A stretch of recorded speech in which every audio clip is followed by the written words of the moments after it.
Yo decía, como una especie de clave a lo largo del Salmo responsorial, queridos amigos, nos contaba, cada salmo siempre es como el canto de una vida, de una situación, de una emoción, de un sentimiento.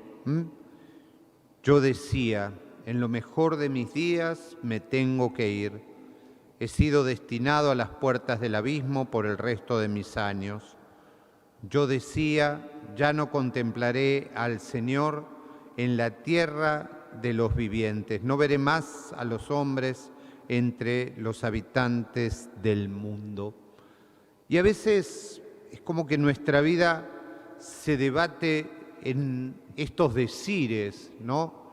Cada uno de nosotros podría poner una cláusula a estos decires. Yo decía, he cumplido todo y no me ha sido dado.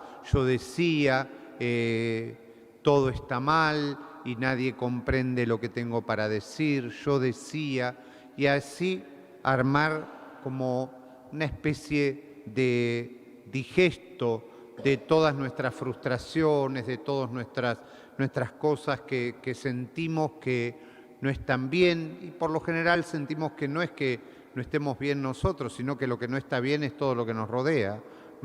Y entonces, justamente por eso también desde ahí Dios viene a nosotros con una actitud que es la de la misericordia, porque al entrar Jesús en nuestra humanidad, también en la vida de Jesús entra, como bien diría la palabra, igual a nosotros en todo, menos en el pecado, pero en todo lo otro, en el cansancio, en el hambre, hasta en el enojo, Jesús vivía y quiso darnos cuenta a través de humanas herramientas cómo era el rostro de Dios. Por eso, cuando hoy comienza y dice Jesús atravesaba unos sembrados y era un día sábado. Por decirlo, Jesús mismo estaba violando el precepto. Vaya a saber por qué tenían que atravesar esos sembrados. Qué fácil a veces que puede resultar en la vida analizar al otro como si estuviéramos con un microscopio y la vida del otro fuera algo que uno, sin comprender mucho el por qué o el cómo o el antes, ¿no? Dice, bueno, está haciendo esto. Detrás de cada una de nuestras acciones hay una historia. Una historia que a veces puede ser conocida, pero que en general no la sabemos. En general no sabemos la historia del otro. Y no saber la historia del otro tiene, por así decirlo, dos caminos. O nos transformamos, no en vano, como tantas veces le dije, ¿no? Basta ver cuáles son los productos mediáticos más vistos en nuestra cultura y en general en el mundo, pero particularmente acá, es programas que miran y hablan de la vida de los demás. Programas que miran y hablan de la vida de los demás. Y eso ha calado tan hondo que hay gente que vive su vida para ser vista, que vive su vida y muestra su vida en todo, hasta en sus miserias, simplemente para ser visto, para generar conversación, para estar en boca de todos. Entonces, precisamente eso, o está lo otro, que es justamente ante la complejidad, guardar silencio, guardar respeto, porque nunca voy a saber, a menos que el otro me abra mi corazón, nunca voy a saber cuál es verdaderamente lo que motiva esta o aquella actitud, esta o aquella situación. Entonces, por eso cuando Jesús les responde,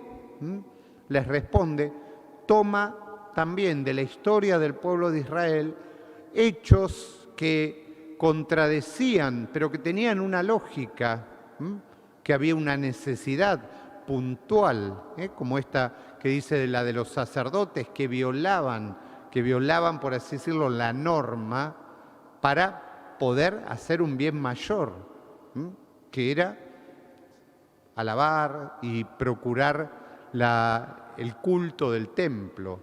Entonces, por eso mismo el Señor nos invita a hacer de nuestra vida una contemplación de la propia y de la vida del otro. Cuando contemplamos, no opinamos. Cuando contemplamos, no explicamos, ni intentamos dar otras historias que no sean la real, porque eso que hacemos entre nosotros lo terminamos haciendo con Dios.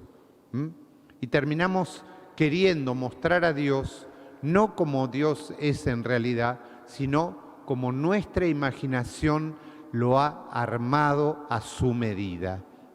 Entonces, Dios precisamente se muestra en Jesús tal cual es, y por eso también genera estas tensiones. ¿Por qué? Porque ¿qué es lo que entra en cuestión? ¿La imagen propia de Dios en su Hijo Jesucristo? No. La imagen de Dios que los demás que ven a Cristo tenían y no quieren cambiar, no quieren dar a entender, no quieren contemplar. Entonces, pidámosle al Señor en este tiempo y en esta vida que nos haga en un clima de tanta opinión. Yo siempre recuerdo hace muchísimos años, en mis primeros años de sacerdote, y Monseñor Gerardo Farrell, habíamos hecho un encuentro sobre comunicación. Estoy hablando de esto hace casi 30 años. Y Monseñor Farrell decía esto. Dice, el problema, era un visionario, ciertamente, el padre Farrell, y no era su tema, porque la comunicación no era su tema, la doctrina social era su tema, pero sin embargo, cuando un hombre es inteligente, lleva su inteligencia a todos los ámbitos, ¿no? Y el padre Farrell decía, el problema es que no hay más verdad, y lo que hay es opinión, un adelantado de lo que hoy decimos la posverdad. Bueno, padre Farrell hace 30 años ya veía venir esa realidad. Bueno, justamente a nosotros que escuchamos esta palabra y creemos que en ella está la verdad, que podamos contemplarla desde la fe a la luz de nuestra vida.